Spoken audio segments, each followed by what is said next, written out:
you do it. I have to say a couple of things. First of all, thank you, Diane. Oh my goodness. She is a visionary and she puts things together. The way they come together, it's amazing. And so thank you so much for having this vision and for inviting all of us here. You really made things happen. And thank you to the Garde. I have to say something about the Garde. I grew up, you know, when I was a kid, my first home was right down the street in the housing projects, Federal Street, right? And so I took many walks to the Garde, took many walks to the library right across the way, and to a certain extent, I think this building raised me. The two buildings together did. Some of those memories were incredible, including, of course, seeing Jaws here. And let me tell you something, it's not an experience seeing Jaws unless you see it with folks of color like we did. And let me tell you something, that was one of my first experiences in the US in front of a big screen, and watching so many of us screaming back at the screen. I still, the other memory that I have is one that my sister, who's back there, and whose grandchild is back there. She's a little aspiring poet, so I'm so glad that she's here as well. You see her cheering back there. And so we came here, we must have been the right age of what would you think, Evelyn, about 11, 12 when we came and saw The Exorcist? And you know, my parents, they let us do it. They're like, the Garde, what could go wrong? And so we came here, and sure enough, my sister, she ran out after a good half hour, not even that. Now, you know, me, I was like over to la casa, so I just stood there like this. I'm like, nope, I'm gonna stay, I'm gonna stay. And then that girl, she turned her head and she spit out, and I sprinted. You've never seen anyone sprint so fast across the room. Back to those projects. So in all seriousness, the Garde is so close to my heart that actually my book, When Love Was Real, is my second book. You have the Garde right here on the cover. So thank you, Gene, thank you, Steve. Really means a lot that I am here. Thank you. This is called Reading the Body. She likes it. So don't ask when I first noticed my body was missing. I had looked for my body outside my body in the body of pages that treated me like I was a nobody, and my body wouldn't rest. Maybe it was when I was in elementary school when there was a dog in a spot, but I couldn't spot my body inside picture books. Or maybe it was in middle school when I saw Johnny Tremaine's Revolution, but there was no room for my revolutionary body. That's when I started to retrace the steps, my way of asking if maybe I had blinked and missed the sight of my body near a paragraph. For years, I had searched the pages, but the only places I could find anything that looked like my body was on Hollywood screens.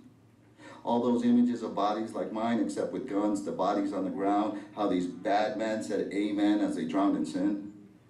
Those bodies wanted to take other people's bills. They lost gunfights in black and white. They dealt dust and were turned into dust. Those bodies were meant to be my doubles, but they were stuntmen masquerading as real men. And the more I watched, the more I searched. And how I kept failing, how my body was nowhere to be found in my school, how the classrooms didn't even have footnotes for my body. How my body started to feel like it would implode with all pages that had no imagination for my body. It craved itself to feed itself.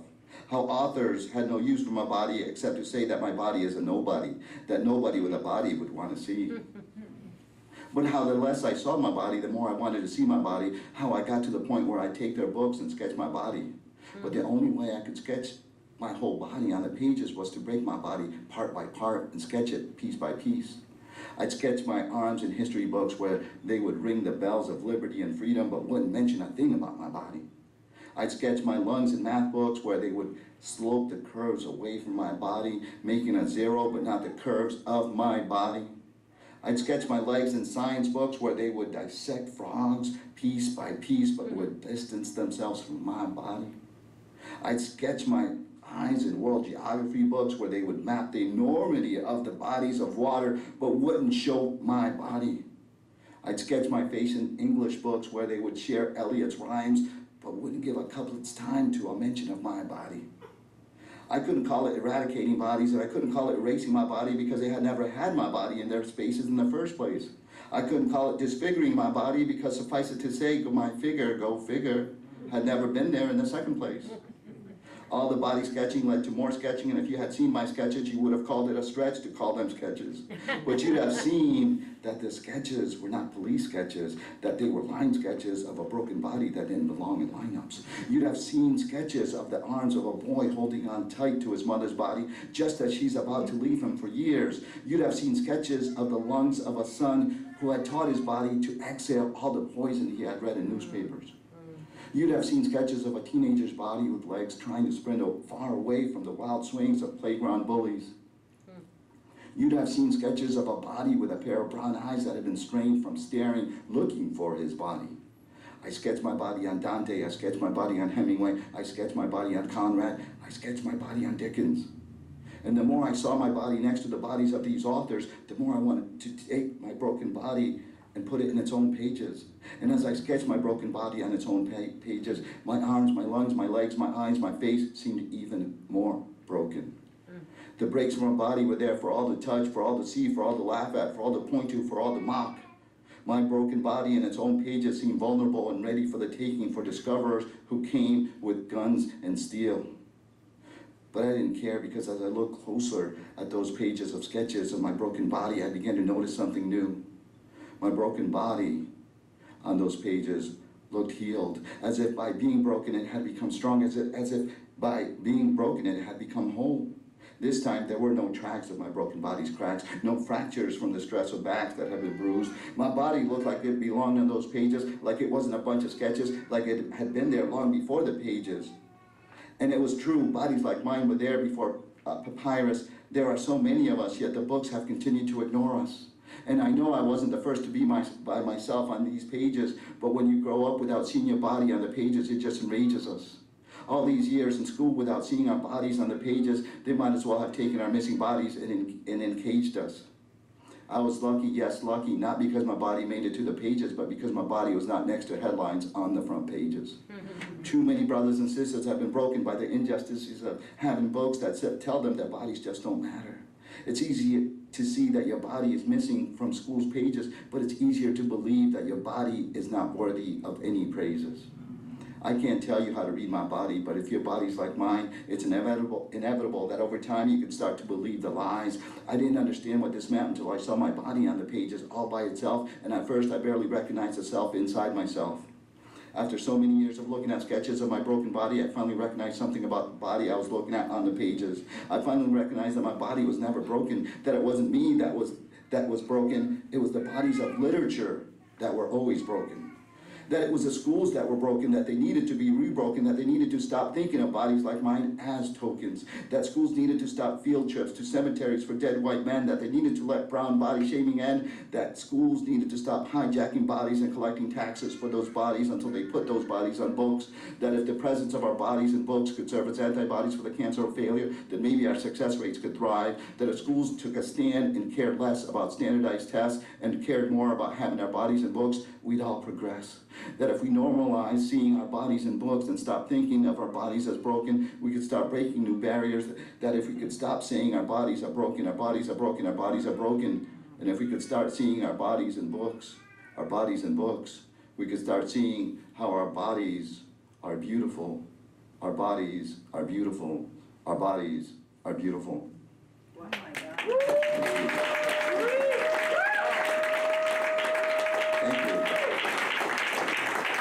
Before Diane's vision is we're going to do this annually. We're going to bring in all sorts of pros and hired guns. So thank you all for that energy. It's a pleasure for me to introduce someone whose work I have read. I have read both her scholarship and I have also read her poetry, and she's so brilliant, so happy that she is here. Dr. Grisel Y. Acosta. She is an amazing person. Her poetry collection, Things to Pack on the Way to Everywhere, was a 2020 finalist for the Andres Montoya Prize. She's the editor of Latina Outsiders, Remaking Latina Identity, an anthology featuring over 30 scholarly and creative works by Latinas from throughout the U.S. She has presented and published her creative and scholarly work in London, England, Cartagena, Colombia, Catalonia, Spain, Buenos Aires, Argentina, and throughout the U.S. She's a Geraldine Dodge Foundation poet, a Macondo Fellow, and she's the creative writing editor of Chicana Latina Studies Journal. So please give her a warm round of applause. Gosh, this is wonderful. I am so excited to be here. Thank you so much, Jose, and thank you, Diane, for making me feel so incredibly welcome here. And thank you to all of you for being here on a Thursday night to listen to poetry. That's much, much better than streaming something, I guarantee.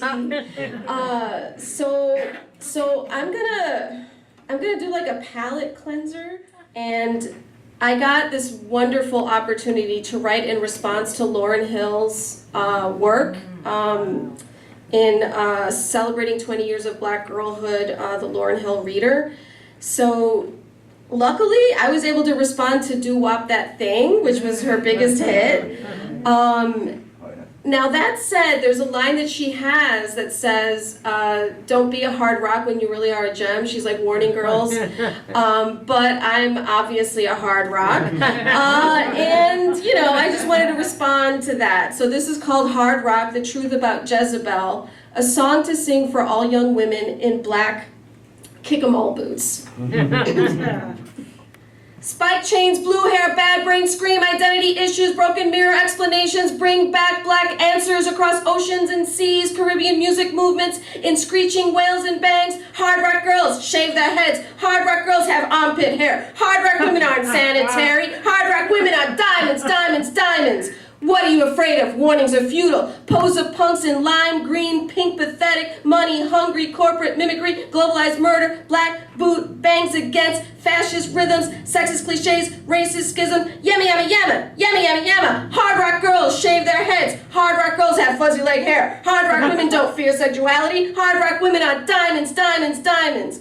What the heck are you warning me of? Demolish machista demolition with angular philosophy and androgynous gardens of soul crooning, hula hoops, breast-bearing bustiers, and dayglow body paint, piercing skank dance, tattooed serpent siren, making rulers into followers with a baritone wink.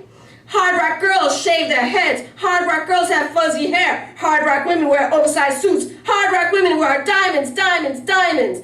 Who are you afraid of? Warnings are futile. Bass, bass, saxophone, drum, drum, beat, beat, tough skin, consciousness ready to defend against ignorant, don't know my history or your contribution, blindness, red hair, anger, foes, feet free in the pit, smiling wild. Hard rock girls shave their heads. Hard rock girls have manic panic hair. Hard rock women are educated mofos. Hard rock women are diamonds, diamonds, diamonds. What the heck are you warning me of? Better beware of me, watch out. Better beware of me, watch out. Better beware of me, watch out. Punk rock, hard rock, Afro woman, diamond, diamond, diamond.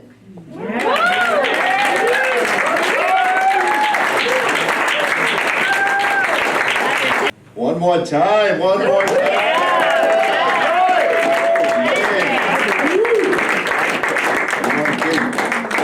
Just remember, we're in a theater. We cannot scream fire, but you know that was fun. You know that was.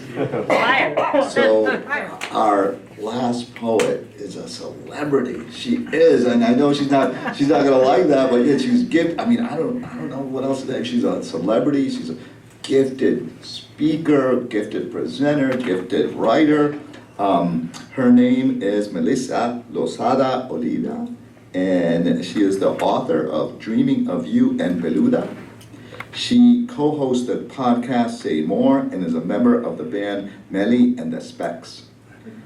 She holds an MFA in poetry from NYU, and her writing has been featured in Remezcla, Paper, The Guardian, The Breakbeat Poets, Volume 4, Glamour, The Huffington Post, The Poetry Project, Audible, and BBC and Mundo. Her poem, Like Totally Whatever, won the 2015 National Poetry Slam Championship. Wow. I'm telling you, it's fire here. So please join me in welcoming Melissa to the stage.